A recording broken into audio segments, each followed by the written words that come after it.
आपकी बात में काफी दम है, मजा चुपचाप कभी नहीं लेना चाहिए। Shri Kapil Sibal. Thank you, Mr. Thank you, Chairman, sir. I rise to oppose the bill and thank you for this opportunity to participate in this debate. मैं थोड़े संक्षेप में कुछ मुद्दे उठाना चाहता हूं, कोई विवादित बात नहीं करूंगा।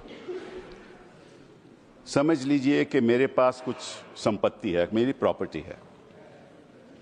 मैं हिंदू हूं या मुसलमान हूं या ईसाई हूं या सिख हूं, मैं उसको चैरिटी में देना चाहता हूं, तो कौन उसको रोक सकता है?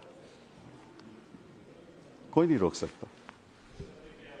और इतिहास में ये बात आपके सामने रखना चाहता हूं कि there was a right of non Muslims also to make a वक्फ। और 1954 में और 1995 में जो प्रावधान लाया गया, उसमें यह लिखा गया कि केवल मुसलमानों को वक्फ बना सकते हैं, कोई और नहीं बना सकता, प्रॉपर्टी नहीं दे सकता। और 2013 में जो संशोधन लाया गया, ये जो रोक थी वे खत्म हो गई। अब ये जो 2024 का अभी कानून बना है, उसमें वापस ये कहा गया कि केवल मुसलमान ही वक्फ दे सकते हैं। वो तो अलग बात है, मैं केवल छोटी सी बात रखना चाहता हूं। मैं as far as the 17th century, and I'll give you a judgment of the Madras High Court, which observed that it is common for the Hindu zamindars to have Muslims in their territories to make Muslim endowments. Similarly, in Arur Singh versus Badr Deen, Lahore High Court upheld the right of a Hindu to make waqf of his property for a Muslim graveyard. After independence, Nagpur High Court upheld the right of a non-Muslim to create waqf. और हमारे प्रधानमंत्री जी, इनकी मैं बड़ी इज्जत करता हूं, हमेशा कहते हैं वन नेशन वन लॉ। तो अगर वन नेशन वन लॉ होना है, तो बताइए भाई साहब कि ये केवल कहना कि मुसलमान ही वक्फ दे सकते हैं, ये किस किस्म का लॉ है? ये किस किस्म का लॉ है? और ये भी कहना कि मुसलमान को पहले 5 साल मुसलमान बने, फिर तय करना होगा कि तुम वक्फ दे सकते हो कि नहीं। अरे भाई, प्रॉपर्टी मेरी, मालकियत मेरी, चैरिटी में मैं देना चाहता हूं, आप कौन होते हो कहने को नहीं दे सकते? ये कौन सा कानून है? ये छोटी सी बात है, ये कौन सा कानून है? मैं हिंदू हूं, हिंदू होकर भी मैं दे सकता हूं। ये तो मेरी मर्जी है ना, प्रॉपर्टी तो मेरी है, आपका तो कोई हक नहीं। तो पहली बात तो ये कि ये आपने प्रावधान रखा क्यों? अगर आप one law one nation one law की बात करते हो कि सारे धर्मों पे लागू करो, कोई भी दे सकता है। पहली बात ये। दूसरी बात, एक नड्डा साहब ने बड़ी अच्छी कही कि देखिए ये कितनी एकर्स प्रॉपर्टी औकाफ की है, वक्फ की है। मैं उनको बताना चाहता हूं कि there are 32 Waqf boards in this country in different states merely supervise administration of waqf properties in their respective states. But please note kar lijiye Nada ji, total area of Hindu religious institutions in Tamil Nadu, Andhra Pradesh and Telangana respectively is 4,47,000 in Tamil Nadu, 4,65,000 in Andhra, 87,000 in Telangana, 723 acres with Tirumala Tirupati Devasthanam, and thus it comes to 10 lakh acres only in 4 states. And आप कहते हैं कि देखिए औकाफ में 8 लाख एकड़ है। अरे भैया, आपके हिंदू टेम्पल्स में भी इतनी संपत्ति है, वहां आप क्या कर रहे हो? वहां आप क्या कर रहे हो? बाकी स्टेट्स में देखो ना। अच्छा, और ये नहीं कि हर धर्म में सुधार नहीं होना चाहिए, उतार होना चाहिए। मैं आपके साथ सहमत हूं, हिंदू धर्म में भी सुधार लाना चाहिए, लाना चाहिए ना, हिंदू धर्म भी सुधार लाना चाहिए।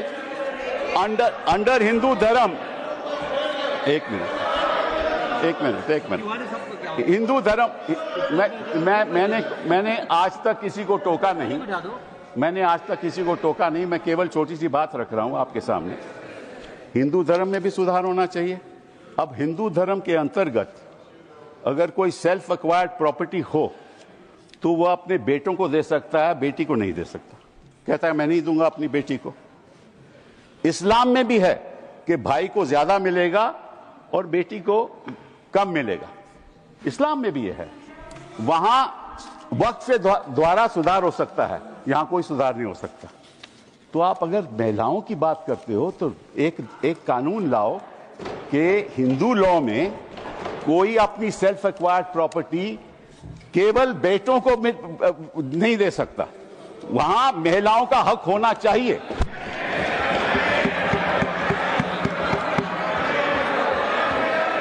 और आप हमें ये आश्वासन दो,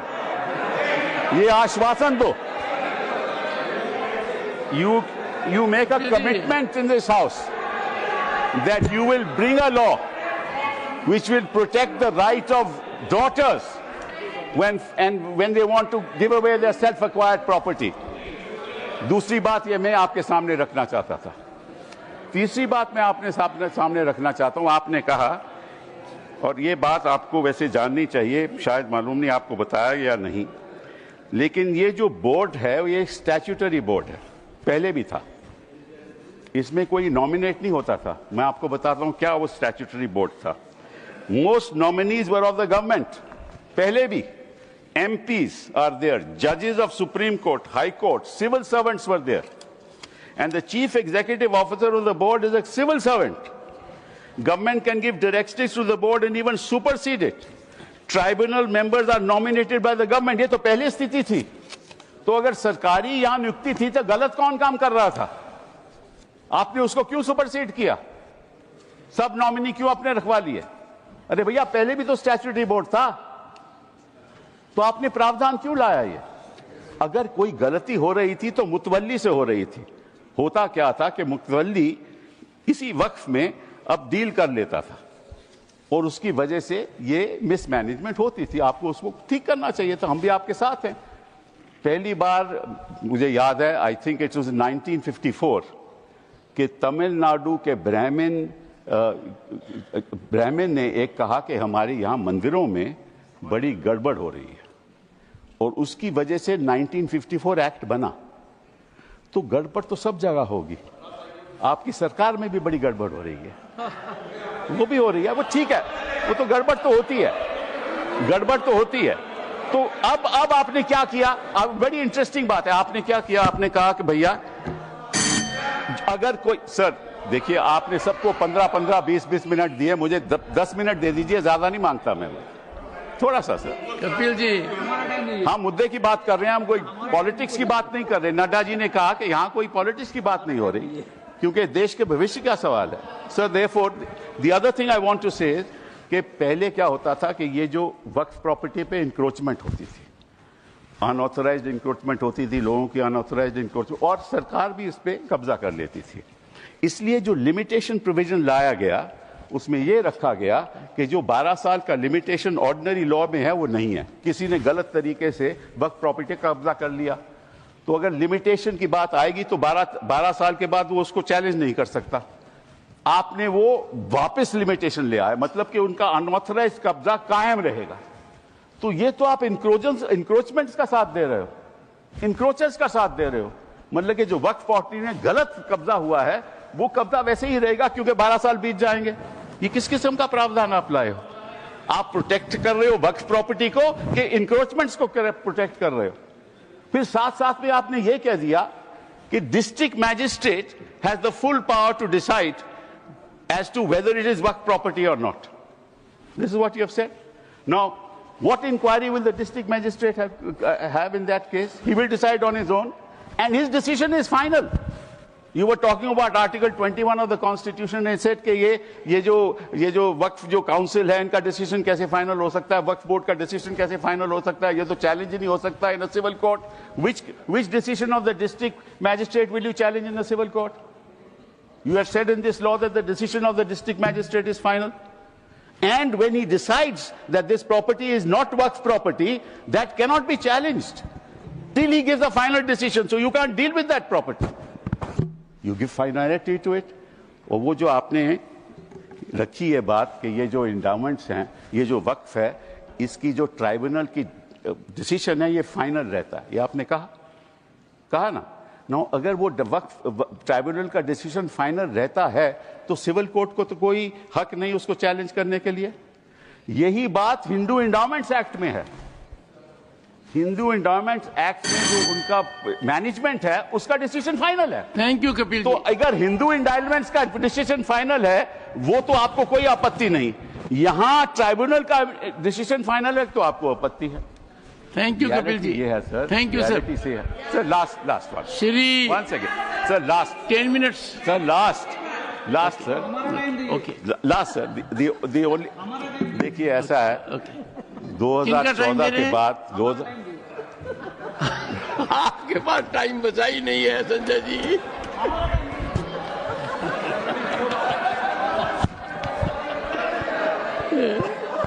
Kapil ji. Sir just give me a minute. Honourable members. Sir just 1 second Kapil ji. One second, sir. 1 second. What is the fact of the matter is the problem. 1 second, Kapil ji. The Honorable Parliamentary Affairs Minister. Sure. मैंने honourable chairman sir, पिछली बार भी कपिल सिब्बल जी जब यहाँ बोले थे तो मैंने कहा था कि सीनियर एमपीज बैठ के हमारे साथ में डिबेट डिस्कशन में हिस्सा लेगा तो हम लोग अच्छा लगता है। लेकिन प्रॉब्लम क्या है कि वो कई बातें बोल करके सीधा चले जाते हैं, क्लैरिफिकेशन नहीं सुनते हैं। उनके बोलने से पहले 1-2 लोग बोलते हैं तो वो जरूर सुनते हैं, मगर उसके बाद वो कुछ ऐसा सवाल रख करके चले जाते हैं, फिर वो सुनने के लिए बैठता नहीं है। तो रात को जब मैं जवाब दूंगा तो वो तो रहेंगे नहीं। तो इसका ऐसे परिस्थिति में मुझे क्या करना चाहिए सर, आप बताइए, क्योंकि ये तो बड़ा समस्या हो गया सर। कपिल जी एक मिनट, 1 सेकेंड सर जैसे कि उन्होंने बड़ा, क्योंकि उससे सीनियर होने के नाते उसका सूझबूझ समझ, उसका इंटेलेक्ट को तो मैं चैलेंज नहीं कर सकता हूं, लेकिन जैसे कन्फ्यूजन बात करके चला गया। उन्होंने 4 स्टेट का रिलीजियस जो लैंड है उसको वक्फ का साथ में कंपेयर करके कन्फ्यूजन करके चला गया। वक्फ प्रॉपर्टी रिलीजियस प्रॉपर्टी नहीं होता है, वक्फ प्रॉपर्टी अलग है, वो सिविल है। यहां उन्होंने एग्जाम्पल गलत दे के चला गया। फिर बोलता है कि मेरा जमीन मेरा प्रॉपर्टी है। आप कौन होता है कानून बनाने वाला? मैं इसलिए बोल रहा हूं कि वो चले जाएंगे। वो सर नहीं, डॉक्टर अभिषेक सिंह भी चले गए हैं। अभिषेक जी तो चले गए, अब मैं क्या करूं, रोक नहीं सकते सर। वापस आएंगे क्योंकि विप है, because of whip he will come वापस। सर तो जैसे कि सर मैं इसलिए बोल रहा हूं चेयरमैन सर, जैसे कि उन्होंने कहा कि जमीन मेरा है, तुम कौन होता है कानून बनाने वाला? तो जब कोई ट्रस्ट बनाता है तो ट्रस्ट को कौन चलाते हैं, उसका निगरानी कौन करता है? Charity commissioner. तो आप बोलेंगे कि मैं हिंदू हूं, मैं हिंदू एक ट्रस्टी हूं, तो चैरिटी कमिश्नर में तुम मुस्लिम नहीं आ सकते हो, क्रिश्चियन नहीं आ सकते। ऐसे हो सकता है कि इस देश में देश कानून से चलता है। आप बोलते हैं मेरा मर्जी होगा, इसका मतलब क्या एक मिनिस्ट्री मुसलमानों के लिए अलग मिनिस्ट्री बनाना है और हिंदुओं के लिए अलग मिनिस्ट्री डिपार्टमेंट खोलना है? आप कैसे बात करके जा रहे हैं इतना सीनियर होते हुए? आप इस तरह का देश में एक कानून सबके लिए चलेगा तो ये देश के लिए अच्छा होता है। मैं डिटेल में जवाब दे सकता हूं, मगर ये मेरा रिप्लाई का टाइम नहीं है। लेकिन आप चले जाएंगे, इसलिए मैंने कहा कि इस तरह का आप बात रख करके चले जाएंगे, बाद में आप रिप्लाई नहीं सुनेंगे, फिर अधूरा हो जाएगा। इसलिए मैं ये कह रहा हूं। ऑनरेबल फाइनेंस मिनिस्टर पड़ेगा सर मुझे। I will come to you. मैं भी बीच में एक बार बोलूंगा। I will come to you honourable finance minister. Sir, I'm very sympathetic to Minority Affairs Minister, sir. Every time when finance-related matters also, I face this situation when I stand up to answer earnestly with all the questions being posed to me, concerned members are never there. So at least he had the courage to stand up and seek your permission to say. But there were 1 or 2 points on which I want to just give as much of clarification. As much as Minority Affairs Minister says, we are talking to a senior, very senior legal luminary. So I'll humbly submit my facts, if I heard him right, honorable member. In Tamil Nadu or in Andhra, and he also took the name of the Tirumala Tirupati Devasthanam. In all this, the HR and CE is with the government. Government appointed people monitor it, they execute it, they run it. Second, Tirumala Tirupati Devasthanam, the executive officer, is appointed by the government of Andhra Pradesh. The endowment board has people who are appointed by the government of Andhra Pradesh, and the entire system is completely under the government of Andhra Pradesh, sir. So it is not as if, Hindus are not being touched at all, only Muslims are. No. There is a huge, in fact, it has led to a lot of feeling that Hindu pilgrims have started feeling that only our temples are being completely controlled by government and government-appointed men. And it is leading to a lot of confusion among the Hindu pilgrims also. It's a matter of concern for all religion. So it is I'm responding to the honorable member who spoke. Anybody who has a comment to make on what I've said are welcome to seek the time from the chair rather than shout me down. And therefore, when I put the facts before, because he did refer to the southern states, the Hindu temples, and also took the name of TTD, the fact is this, sir. Kapilji. Now, Kapilji. The finance minister, what I said was that, yes, you're right, the temples are being managed by the government. So is the Waqf. That is precisely what I said. The statutory appointees are all by government. That is exactly the point I was making. That is exactly the point that I was making. That if the statutory appointees were all of the government, why did you want to bring this amendment in 2024? That's the point. And to you, sir, your answer to you, you said that there are trusts. Yes, there are trusts. But under the Code of Civil Procedure, when there is a trust, the property belongs to the trust. But there's a difference between Awqaf and trust. Awqaf, the land once donated, belongs to God. Please round up. It doesn't belong to the trust. Kapilji, round up now. Sir, it belongs to God. You cannot sell it ever. A trust can sell property. Waqf property cannot be sold. And Waqf property can be donated for religious purposes. It can be donated for shelter homes. It can be donated. Allow me. Don't interrupt now. It can be given for schools. It can be given for schools. It can be given for graveyards. It can be given for the benefit of women, and once given, it can't be taken back, unlike trusts. Thank you. So therefore, there's a difference. Thank you, Governor. No, sir. One last thing. Only one. Okay. Because sir, they are and I'll come to vote against you. Not to worry. And I listen to you. Now, one last thing, sir. They say we have abolished Waqfs by user. That's what they have said. Now, so there's a Supreme Court judgment that they rely upon. That is the Babri Masjid judgment. Please note. The Honourable Minority Affairs Minister should note, paragraph 1134 of the Babri Masjid judgment, which says Waqf by user is an accepted mode of creating a Waqf. Thank you, sir. Thank you. Please honour the judgment that you extol the virtues of to the rest of the country. Honour that judgment. And it says Waqf by user is a matter of evidence. And in fact, Waqf by user is established pursuant to the board, that is the board, statutory board, sending out special people who are assessors as to whether, in fact, this is an actual Waqf or not. Thank you, Kapilji. And these are specialists. Thank you. He must know. He's the minister. He must know the facts before he makes a statement. Thank you. These are specialists. You have abolished the specialists. Now the district management will decide, and what will happen? Kapilji, you said. You made your point. But this is not fair, sir. This is not fair. Thank you. They interrupted without knowing what an actual Waqf is. Kapil, they have no knowledge of what a Waqf is. He is comparing it with a trust. Waqf is not a trust at all. Sir, just 1 second. Last. No. 1 minute. Kapilji. Only 1 minute, sir. Only, not more than 1 minute. No, Kapilji. Sir, 1 minute. Kapilji. 1 minute. 1 minute. Kapilji, you have diverted yourself. No, you diverted. Mike. No, Kapilji. It can't. No, your time. 1 minute, sir. 3 minutes. Sir, you have given extended to 10 minutes. You have given half an hour to other people when you were to give 10 minutes. Give me one. 3 minutes, sir.